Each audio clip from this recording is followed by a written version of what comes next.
So what it is here's our opportunity to close this gap up. And I keep saying, hey, this is where the healing occurs. This is where the work has to be done. No one's responding. And I don't get it. Few are.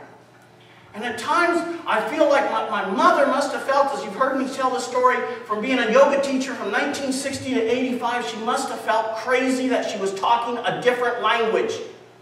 Now we don't understand it. Orville and Wilbur felt like they were crazy talking about the airplane. Henry Ford thought he was crazy putting the car out. All thought they were crazy. I can't remember the person's name. He died of being mentally insane, saying we could save millions of lives if we'll just wash our hands before we operate on somebody. Similes. There it is, similes. Died of being crazy because people wouldn't listen. 20 years from now, everybody on earth will need to be doing their emotional work, or 40, or we will die off as a human race. We will not be who we are. We are losing our humanity. Look at what our kids are doing. It was a shock. It won't be a shock 2 years from now. You know when the big story always comes out, it's a shock the first time, second time, now we're number. Prove it to you. Gas was $1.49. That was a shock. Now they keep it at $1.12 because it's not such a shock. So what do we want to do? Next week we have Free the Heart. Free the Heart is the best 25 hours you can spend in your life on closing this gap up.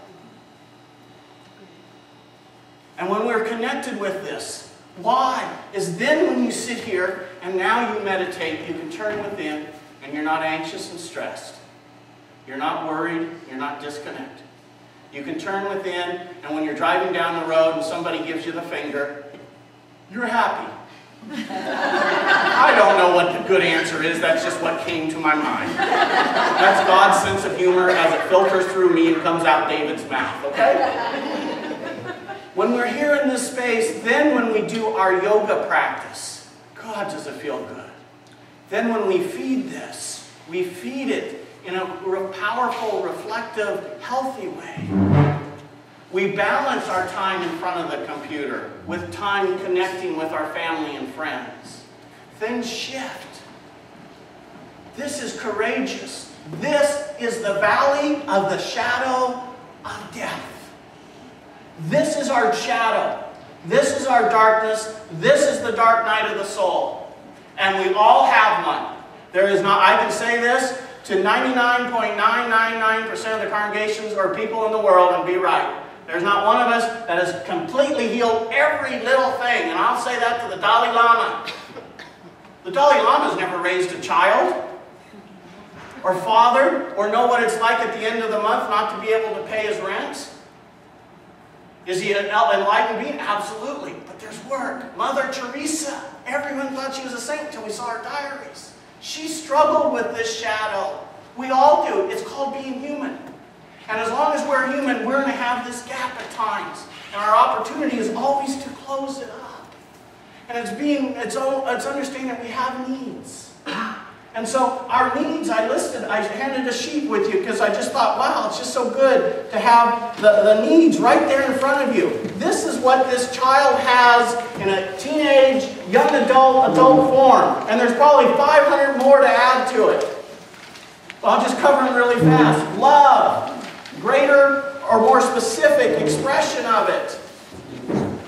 Respect. To be respected by another person. To be understood. To be accepted. These are all needs that we have. To be acknowledged and affirmed, complimented, praised, trust, freedom to think and function as we believe and in accordance with our needs, a peaceful environment to live in, affection, support and encouragement in the cultivation of our abilities and powers, to listen to us without criticizing or giving advice, to just be heard, to be satisfied with us, to be satisfied.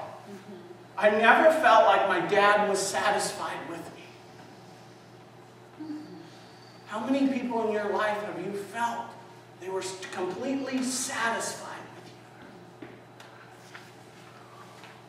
To inspire us, to just be with us, to behave towards us as he or she would like us to behave towards him or her, to respect our beliefs and ideals, to express his or her true feelings, needs, and beliefs, to have freedom of movement, to be able to go from room to room, from space to space, to keep our agreements, to have patience with our weaknesses, to have patience with our weaknesses,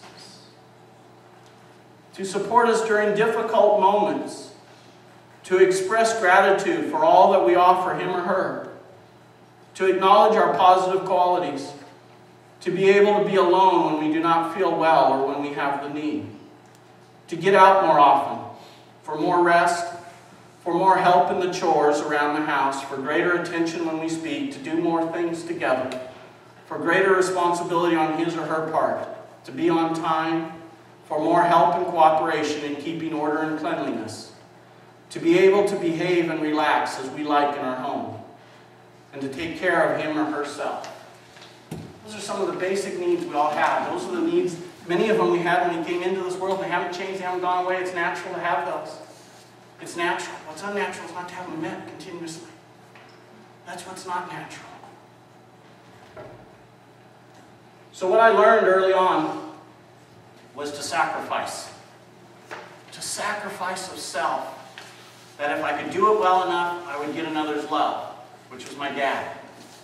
And that pattern got so ingrained into me that that's all I know how to live from most of the time.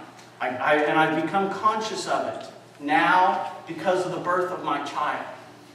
It's the only thing I can think that has really given me conscious awareness of my willingness to sacrifice self and put others' needs in front of me. So for the last 2 years, I put this congregation's needs ahead of my own. My own basic needs of living. I have put this congregation ahead. And what it's now is, see, I'm okay. My own little rational thought will say, well, it's okay, it's just you. But now it involves my family. And by my willingness to step into this position, I unknowingly, unconsciously, consciously, but not with enough vision, I'm now sacrificing the needs of my own family. And so I have to look within my own self, how long do I keep doing that? So that's where I am at. Are we a congregation that wants to do this healing work and wants to be a part of our classes and wants to work on themselves? Or am I the only one that's believing that? Because this is my life. And I've never wanted to speak up for my needs. I've been saying for a year almost, 9 months, we've got to break $1,000 on a Sunday. Nothing changes. I've been saying we need help for Dre. Nothing changes. So that's okay. That's okay, I want you to know. Because I have grown enough that other people, I know that people are being human and they're just doing their thing. I'm okay with that. But I also have to look at what is my need in that situation. And when it's one way, when I keep putting it out there, I send emails, and no one ever responds. And it's like, wow, how long can you keep saying you need help before you just get tired of asking? How long? For me, it's 2 years. For those that have stepped into this circle, awesome. But for us to grow as a community, it can no longer be based on a few. It has to be on the all. So what does that mean? It means stepping up to financially support our center. I said the first Sunday, this will never be around money. If it becomes about money, we just close the doors. I said we need to be about selfless service. And how I know one is of selfless service is by the quote that I read at the beginning. Does your spiritual practice make you want to be more concerned and more compassionate for others?